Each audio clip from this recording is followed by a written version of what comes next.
আমার মেয়ে বললো যে বাবা তুমি সাঁতার জানো? তাই বললাম যে হ্যাঁ জানি।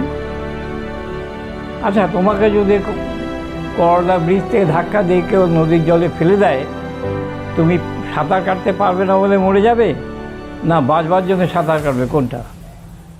আমি ওর চালাকিটা বুঝতে পারিনি। তা আমি বললাম যে কেন, আমি সাঁতার কাটার চেষ্টা করব। তাহলে তুমি লিখতে পারো না এই কথা বলবে, কেন বলবে?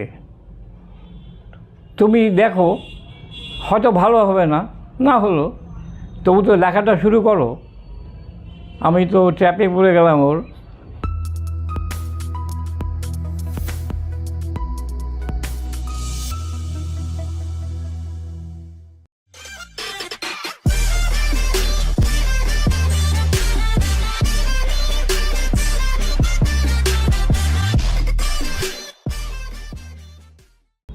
আজ 25শে বৈশাখ, বিশ্বকবি রবীন্দ্রনাথ ঠাকুরের 164তম জন্মদিবস। এই শুভক্ষণকে সামনে রেখে জলপাইগুড়ি প্রচেষ্টা সাংস্কৃতিক পরিমণ্ডলের পক্ষ থেকে আমরা শুরু করতে যাচ্ছি আমাদের প্রথম পডকাস্ট, এবং এই পডকাস্টের মাধ্যমে আমরা জলপাইগুড়ি তথা উত্তরবঙ্গের বিভিন্ন সাংস্কৃতিক ব্যক্তিত্বকে আপনাদের সামনে তুলে ধরব। আজ 25শে বৈশাখের এই শুভ লগ্নে আমরা আপনাদের সামনে নিয়ে এসেছি জলপাইগুড়ি তথা উত্তরবঙ্গের বিশিষ্ট সাহিত্যিক, গল্পকার, কবি অশোক কুমার গঙ্গোপাধ্যায়, আমাদের যোগু জেঠুকে। যোগু জেঠু, আমরা আমাদের পডকাস্ট শুরু করতে যাচ্ছি আজকে তোমার মাধ্যমে। আমাদের প্রথম প্রশ্ন যে তোমার শৈশব, তোমার ছোটবেলা কোথায় কিভাবে কেটেছে?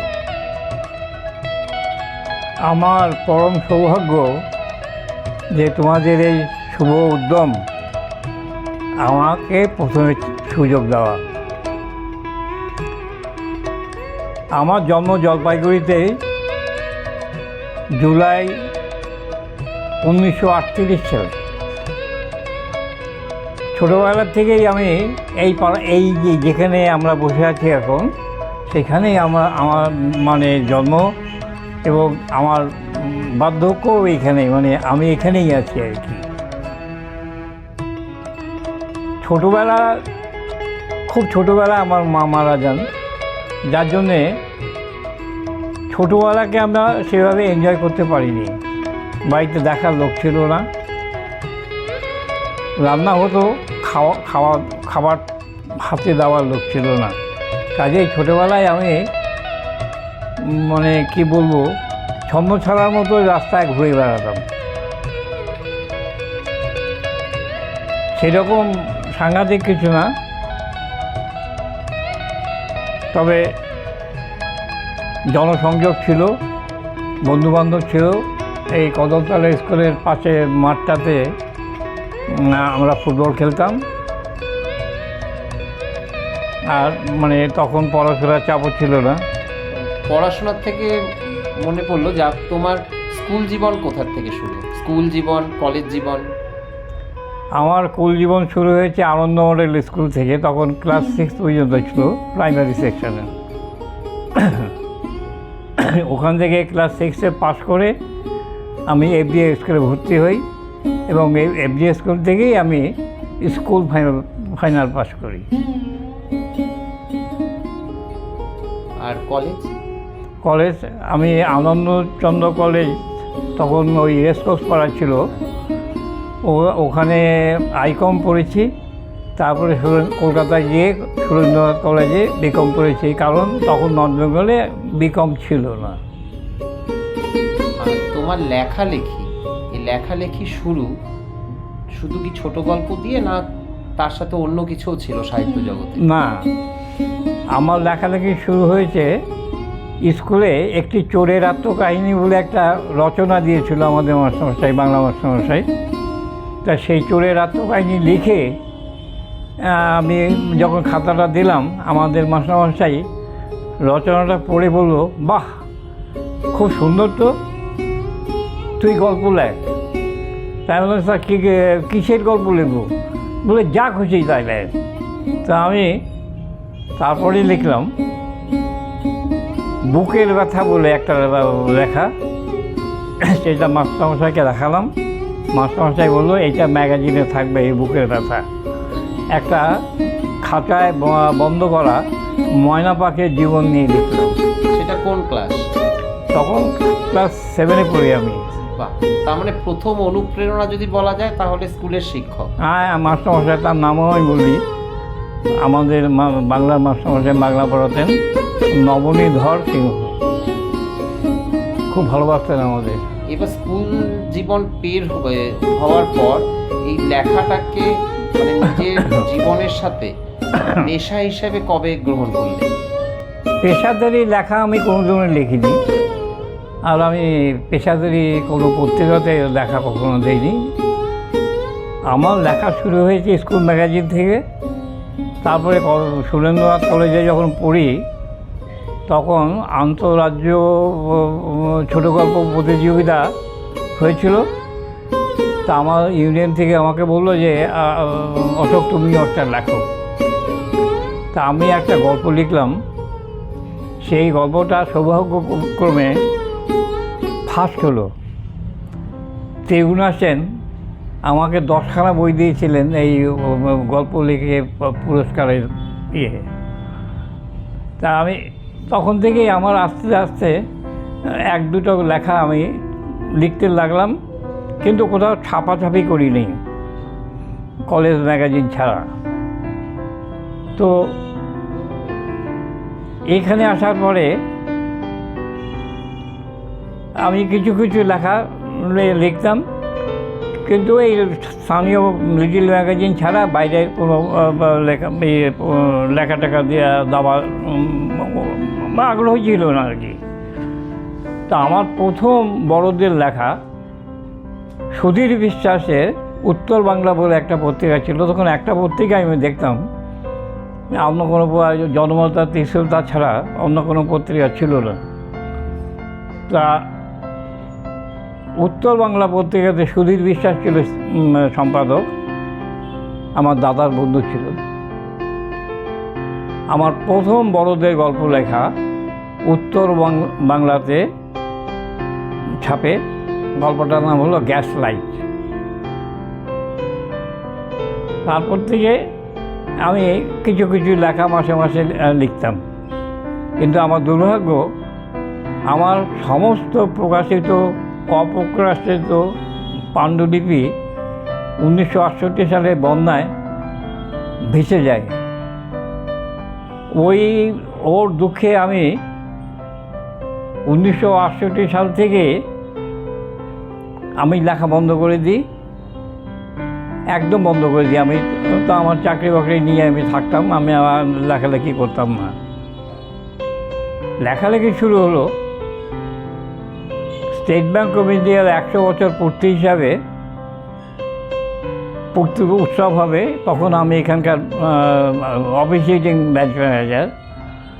আমাকে হেড অফিসের লোকজন এসে বললো যে এরকমভাবে আপনাকে একটা লিখতে হবে। আমি বললাম যে ভাই আমি তো লিখতে পারি না এখন। তা আমার মেয়ে আর আমার স্ত্রী আমার পাশে ছিল। তা আমার মেয়ে বললো যে বাবা তুমি সাঁতার জানো? তা আমি বললাম যে হ্যাঁ জানি। আচ্ছা, তোমাকে যদি করলা ব্রিজ থেকে ধাক্কা দিয়ে কেউ নদীর জলে ফেলে দেয়, তুমি সাঁতার কাটতে পারবে না বলে মরে যাবে, না বাঁচবার জন্য সাঁতার কাটবে, কোনটা? আমি ওর চালাকিটা বুঝতে পারিনি। তা আমি বললাম যে কেন, আমি সাঁতার কাটার চেষ্টা করব। তাহলে তুমি লিখতে পারো না এই কথা বলবে, কেন বলবে? তুমি দেখো হয়তো ভালো হবে না, না হলো তবু তো লেখাটা শুরু করো। আমি তো ট্র্যাপে পড়ে গেলাম ওর। তো সত্যি সত্যি সেদিন রাত্রি 2টো পর্যন্ত বসে আমি একটা লেখা লিখলাম। সেই লেখাটা কিছুই না, আমার ব্যাংকের অভিজ্ঞতা। পরের দিন সকালবেলায় আমার স্ত্রী আর মেয়েকে বললাম যে লেখা হয়ে গেছে, দেখ পড়ে দেখ কেমন। আমার মেয়ে পড়লো, পড়ে বললো বাবা ঠিকই আছে, তুমি আরেকবার লেখো। তারপরে সেই দিন আমার অফিস থেকে ফিরে আবার লিখলাম। লেখার পরের দিন সকালে দেখালাম ওদের। ওরা দেখে বললো যে পাস হয়ে গেছে, তুমি আর কোনো চিন্তা করো না, তোমার এই লেখা চলবে। তা সেই লেখাটা লিখেই আমি 350 টাকা সাম্মানিকও পেয়েছিলাম আর কি। তো এইভাবে আমি আস্তে ধীরে আমার মনে হলো যে তাহলে তো আমি লিখতে পারি, এই বাসনা নিয়ে আমি লেখা শুরু করলাম। আমার প্রথম দুটো গল্প, একটা বড়দের, একটা ছোটদের। বড়দের গল্পটা পাঠালাম আর ছোটদের গল্পটা পাঠালাম কোথায় না, বসুমতী পত্রিকা। তখন উত্তরবঙ্গ থেকে, শিলিগুড়ি থেকে বসুমতী পত্রিকা, দৈনিক বসুমতী বেরোত। আমার প্রথম গল্প বড়দের জন্য যেটা, সেটা বসুমতীতে ছাপা হলো রোববারে। তার গল্পটার নাম ছিল অন্তর্দাহ। আর শিশু কিশোরদের জন্য যে গল্পটা লিখেছিলাম সেটা পরের সপ্তাহে বৃহস্পতিবার বেরোলো। সেই গল্পটার নাম হচ্ছে আনন্দপুরের খোঁজে। দুটো গল্পই খুব ভালো সুনাম পেয়েছিল। দুটোই দৈনিক বসুমতীতে? দুটোই ডেলি বসুমতীতে। আচ্ছা, বলছি যে তোমার 68-র বন্যায় সমস্ত পাণ্ডুলিপি লেখা নষ্ট হয়ে যায়। তারপর তুমি যে 95 সালে আবার তোমার কন্যা এবং স্ত্রীর অনুপ্রেরণায় যে আবার শুরু করলে লেখা, সেই সময় তোমার প্রথম লেখা কোনটি? এই বললাম, বড়দের লেখা অন্তর্দাহ বসুমতীতে বেরিয়েছিল। আচ্ছা। আর ছোটদের লেখা আনন্দপুরে খোঁজে বসুমতীর বৃহস্পতিবার বেরিয়েছিল। তোমার লেখা প্রথম বই কোনটি? আমার প্রথম বই গল্প সংকলন, দুটো একসাথে বেরিয়েছে। একটা বড়দের জন্য যে লেখাটা, সেটা হলো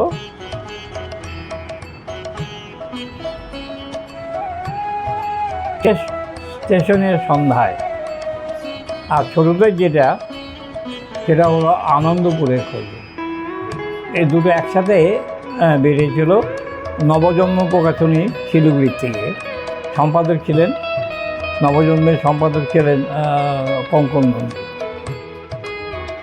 লেখক হিসেবে তোমার প্রথম মান্যতা তুমি কবে পেলে?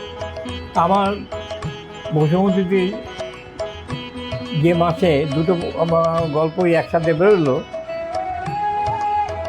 সেই গল্প পড়ে আমার পরিচিত যারা, তারা সবাই খুব খুশি হয়ে আমাকে অনেক থ্যাঙ্কস দিয়েছে যে খুব ভালো লেখা হয়েছে, খুব ভালো লেখা হয়েছে, তুই লেখ। তা আমিও দেখলাম যে লেখাটা যখন ভালো হলো, তখন আমি লেখাটা চালিয়ে যাব। আর তোমার প্রকাশিত প্রথম সংকলন কোনো বই? হ্যাঁ, আমার প্রথম প্রকাশিত দুটো বই একসাথে বেরিয়েছে। একটি হচ্ছে বড়দের জন্যে, শেষ স্টেশনের সন্ধ্যায়। আরেকটি শিশু এবং কিশোরদের জন্যে, সেটা হলো আনন্দপুরের খোঁজে। দুটোই খুব পপুলার এবং খুব প্রশংসা পেয়েছে। আর কলকাতা বইমেলায় কি তোমার কোনো বই প্রকাশিত হয়েছে? না, আমি কলকাতা কেন্দ্রিক লিখি নাই তো, কাজেই আমি কলকাতায় বইমেলাতে বই পাঠাইনি। আমি গেছি, প্রতি বছরই গেছি, কিন্তু আমি নিজে বই নিয়ে যাইনি। আর তোমার কোনো লেখা বা তোমার কোনো প্রকাশিত বই কি কোনো পুরস্কারে ভূষিত হয়েছে? হ্যাঁ, অনেক। সেগুলি যদি একটু বলো। আমি সাহিত্য একাডেমি থেকে কোনো পুরস্কার পাইনি, কিন্তু উত্তরবঙ্গে যত লিটিল ম্যাগাজিন আছে, তাদের মধ্যে প্রায় অর্ধেকের উপরেই লিটিল ম্যাগাজিন আমাকে পুরস্কৃত করেছে। আর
যে তার লেখা সমস্ত বই বিক্রি হয়ে গেছে এবং কোনো কলকাতার বইমেলা বা কলকাতায় কোনো প্রকাশনায় তিনি তার বই প্রকাশ করেননি। তা সত্ত্বেও তার বই উত্তরবঙ্গে থেকে জলপাইগুড়ির মতো মফস্বল শহরে থেকেও তার সমস্ত বই বিক্রি হয়ে গেছে। এরপরে আমি আসছি আরেকটি বিষয়, যে বর্তমান এবং অতীত প্রজন্ম, অতীতের যে প্রজন্ম ছিল, যে লেখালেখি যে জগৎ ছিল, আর এই বর্তমান প্রজন্ম, তাদের মধ্যে কি তুমি কোনো ফারাক খুঁজে পাও লেখা এবং মানসিকতায়? অনেক ফারাক। লেখার ধরনই পাল্টে গেছে। তারাশঙ্কর বন্দ্যোপাধ্যায়, শীর্ষেন্দু মুখোপাধ্যায়, সমরেশ মজুমদার, সমরেশ বসু, এদের সবার সাথে মোটামুটি সবার বই আমার প্রচুর পড়া আছে। লেখার ধরনটা পাল্টে গেছে। আগে লেখার মধ্যে একটা প্রাণ ছিল, এখন কথা বেশি, প্রাণ কম। আচ্ছা, যেটা তোমার লেখা কোনো বই কি জলপাইগুড়ি বইমেলা বা উত্তরবঙ্গের যে বিভিন্ন বইমেলাগুলো হয় সেখানে প্রকাশিত হয়েছে? আমার সব বই, হ্যাঁ, উত্তরবঙ্গে তো বই প্রকাশিত হয়েছে, অনেকগুলো বই, 4টে বই। সেই 4টে হলো ওই নবজন্ম প্রকাশন থেকে বেরিয়েছে, প্রকাশক হচ্ছে কঙ্কন নন্দী। না, আমি বলতে চাইছি বইমেলায়। হ্যাঁ, বইমেলায় এগুলো বেরিয়েছে। আচ্ছা। সেটা হলো এই শেষ স্টেশনের সন্ধ্যায়, আনন্দপুরের খোঁজে, টাইটানিক পয়েন্ট, এই 3টে উত্তর শিলিগুড়ি থেকে বেরিয়েছে, নবজন্ম প্রকাশন থেকে, আর বাদবাকিগুলো কলকাতা থেকে।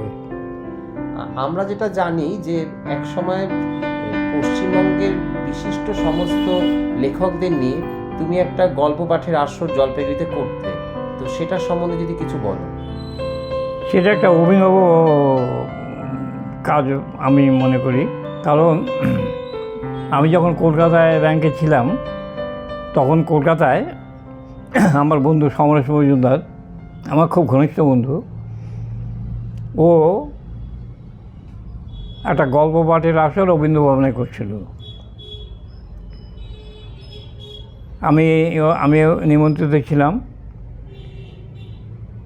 আমি অভিভূত হয়ে গেছি যে তৎকালীন সাহিত্যে যারা মনোজ বসু, গজেন মিত্তির, প্রফুল্ল রায়, এই সিনিয়র লেখকদের নিজে স্টেজে বসে নিজের গল্প পাঠ করা, এবং সেই পাঠ আমি শুনছি, আমি নিজে একজন লেখক, আমি অভিভূত হয়ে গেছি। আমার মনে এটা ছিল যে আমি যদি কোনোদিন সুযোগ পাই, তাহলে এই ধরনের একটা অনুষ্ঠান আমি জলপাইগুড়িতে করব।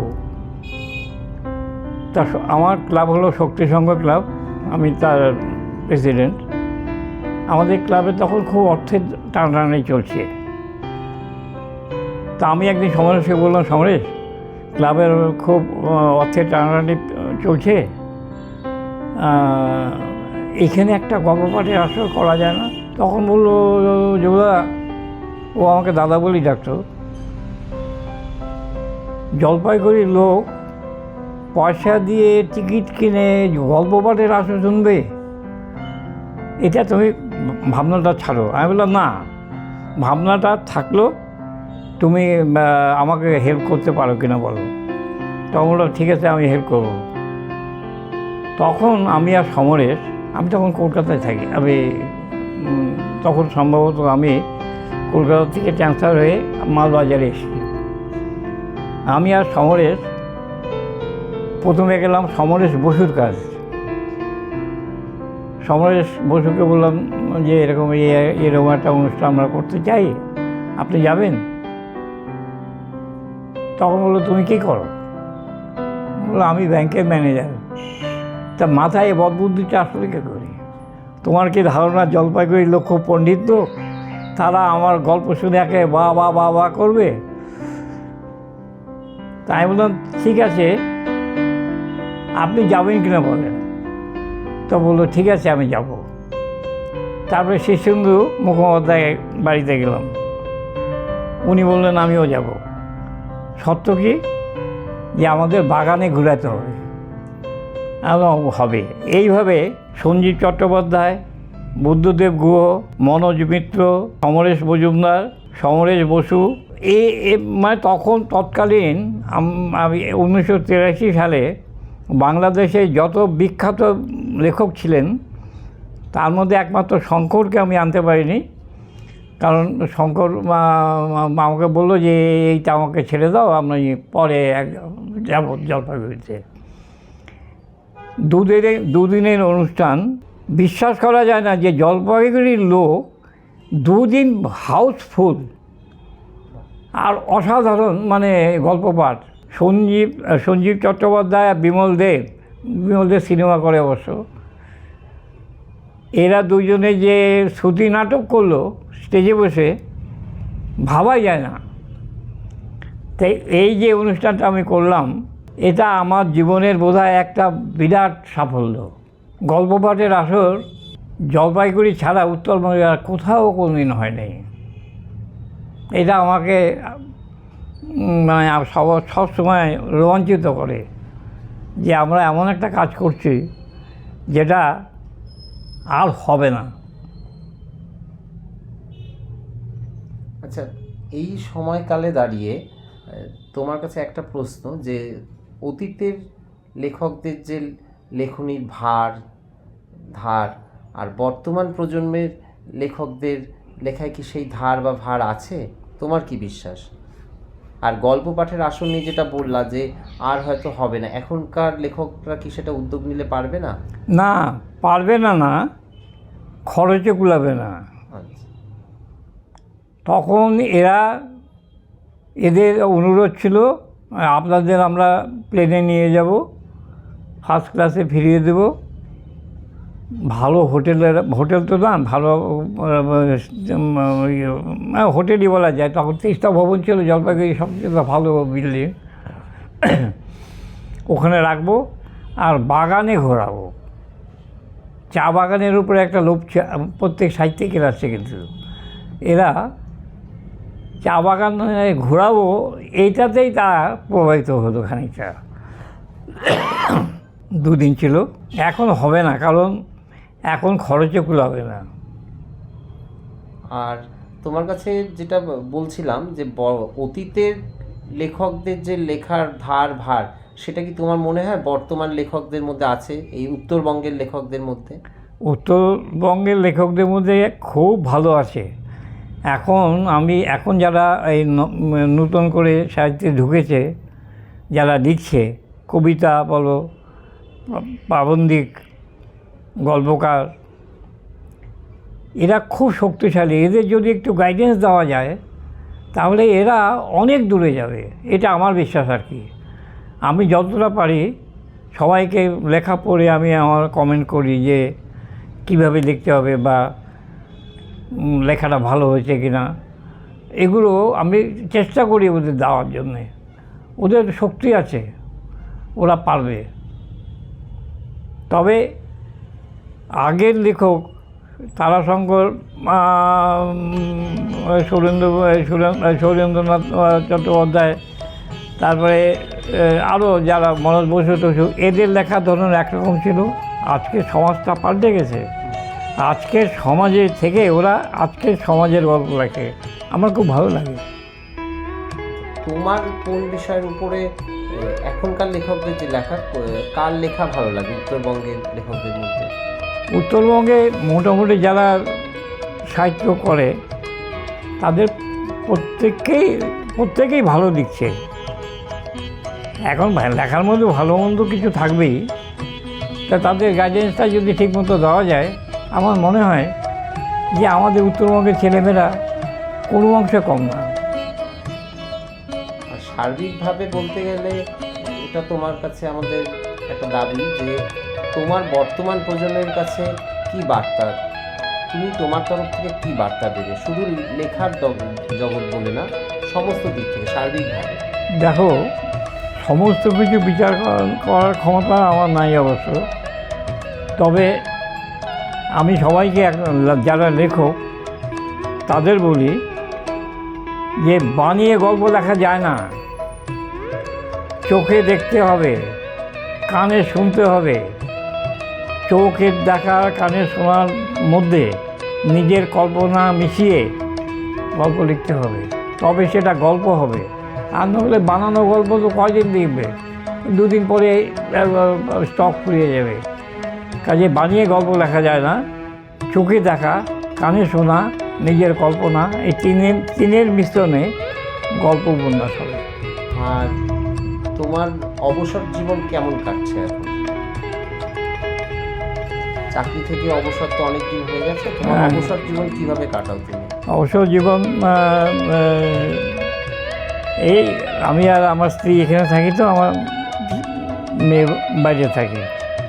এই 10 মিনিট ঝগড়া করি, তারপরে 10 মিনিট পরে কম্প্রোমাইজ হয়, আবার ঝগড়া করি, আবার কম্প্রোমাইজ হয়, তারপরে হয় যে তোমাদের জেঠিমা বললো চা খাওয়া হবে, আর আমি বলি হবে, তখন ঠক করে 4 কাপটা পড়ে। এইভাবে আমাদের গল্প গুজব করে সময়টা চলে যায়, বুঝলে তো?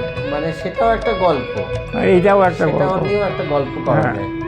আর বর্তমান সময় মানে আজকের দিনে দাঁড়িয়ে কি তোমার কোনো নতুন লেখা চলছে? তা আমি ভাবছি যে এই বছর একটা উপন্যাসে হাত দেব। লিখতে আমার সময় লাগবে, কারণ আমার এখন হাত চলে না, আর মেমোরি ঠিকমতো কাজ করে না। তবে এইটুকু বলতে পারি যে 2025-এ আমার একটা উপন্যাস বেরোবে।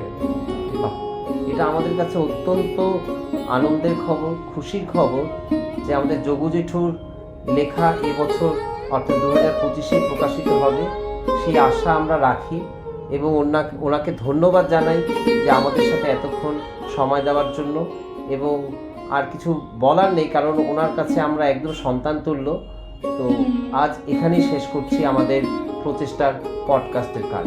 আমি অত্যন্ত খুশি হয়েছি যে তোমরা তোমাদের কাজ শুরু করলো আমাকে দিয়ে। জানি না কোথায় গিয়ে যাবে, তবে আমার আশীর্বাদ রইল তোমরা সফল হও, তোমাদের এই প্রচেষ্টা জনপ্রিয়তা লাভ করুক।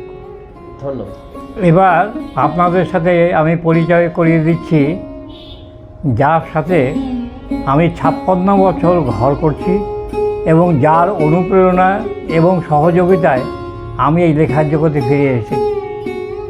আমি ওনার কাছে চিরকৃতজ্ঞ। উনি সহযোগিতা না করলে আমি হয়তো লেখার জীবনে আর ফিরতে পারতাম না। ওনার নাম রত্না গঙ্গোপাধ্যায়। আমরা প্রচেষ্টা পরিবারের তরফ থেকে রত্না গঙ্গোপাধ্যায়কেও অনেক শুভেচ্ছা এবং ধন্যবাদ জানাই। ধন্যবাদ। তোমরা সবাই ভালো থেকো। তোমরা সবাই মিলে যে কাজটা এগিয়ে যাচ্ছে সে কাজটা অনেক দূর পর্যন্ত এগো, খুব ভালোভাবে তোমাদের কাজটা এগিয়ে চলুক, ঈশ্বরের কাছে এইটাই প্রার্থনা রাখি আমি। ধন্যবাদ। আজ এই পর্যন্তই প্রচেষ্টা সাংস্কৃতিক পরিমণ্ডলের প্রথম পডকাস্ট আজ এখানেই আমরা শেষ করছি। কিন্তু আজ শেষ মানেই শেষ নয়। আজ প্রচেষ্টা সাংস্কৃতিক পরিমণ্ডলের পডকাস্টের মাধ্যমে শুরু হলো প্রচেষ্টা নতুন করে পথ চলা। আজ হয়তো আমাদের এই পডকাস্টের কাজ এখানেই শেষ হলো, কিন্তু শুরু হলো এক নতুন অধ্যায়। জলপাইগুড়িতে প্রচেষ্টা তাদের পডকাস্টের মাধ্যমে বিশিষ্ট বিশিষ্ট ব্যক্তি যারা সাংস্কৃতিক জগতের, তাদেরকে তুলে নিয়ে আসবে এই পডকাস্টের মাধ্যমে আপনাদের সামনে। এবং সেটা দেখার জন্য অবশ্যই চোখ রাখুন প্রচেষ্টার ফেসবুক এবং ইউটিউব পেজে। ধন্যবাদ।